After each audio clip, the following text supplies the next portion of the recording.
Greetings, and welcome to another of Kipling's historical poems, which follows on from Norman and Saxon that I posted way back in 2022.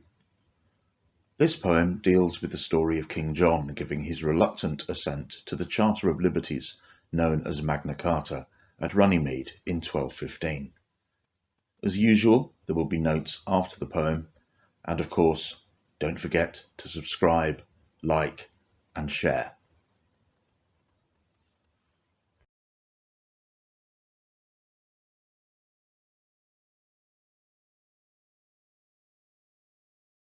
At Runnymede, what say the reeds at Runnymede? The lissom reeds that give and take, that bend so far but never break, they keep the sleepy Thames awake with tales of John at Runnymede. At Runnymede, oh hear the reeds at Runnymede. You mustn't sell, delay, deny a free man's right or liberty. It wakes the stubborn Englishry. We saw 'em roused at Runnymede, when through our ranks the barons came, with little thought of praise or blame, but resolute to play the game, they lumbered up to Runnymede. And there they launched in solid line the first attack on right divine, the curt, uncompromising sign that settled John at Runnymede. At Runnymede, your rights were won at Runnymede. No free man shall be fined or bound, or dispossessed of freehold ground, except by lawful judgment found, and passed upon him by his peers. Forget not, after all these years, the charter signed at Runnymede. And still, when mob or monarch lays too rude a hand on English ways, the whisper wakes, the shudder plays across the reeds at Runnymede. And Thames, that knows the moods of kings and crowds and priests and such like things, rolls deep and dreadful as he brings their warning down from Runnymede.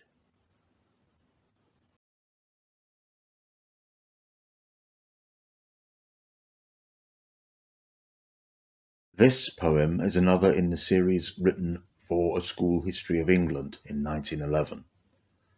Kipling tells us the story and the significance of Magna Carta, or to give it its full name, Magna Carta Libertatum, the Great Charter of Freedoms, a document that was drawn up to settle the conflict between King John and a group of rebellious barons led by Robert Fitzwalter. The two sides met at a place called Runnymede on the River Thames, between the King's Castle at Windsor and the Barons' camp at Staines. Magna Carta has long been revered as the bedrock on which freedom and the rule of law was built in the English-speaking world. As always with Kipling's history poems, it would be a mistake to think of it as an historical source.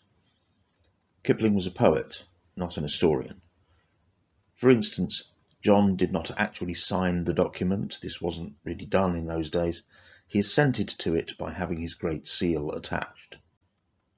And the idea that the barons acted with little thought of praise or blame is laughably naive. But Kipling knew this.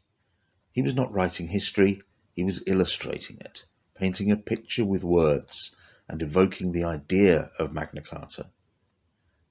In just 211 words, Kipling neatly sums up not only the story of the document, but more importantly, its significance for the many generations that have come since 1215.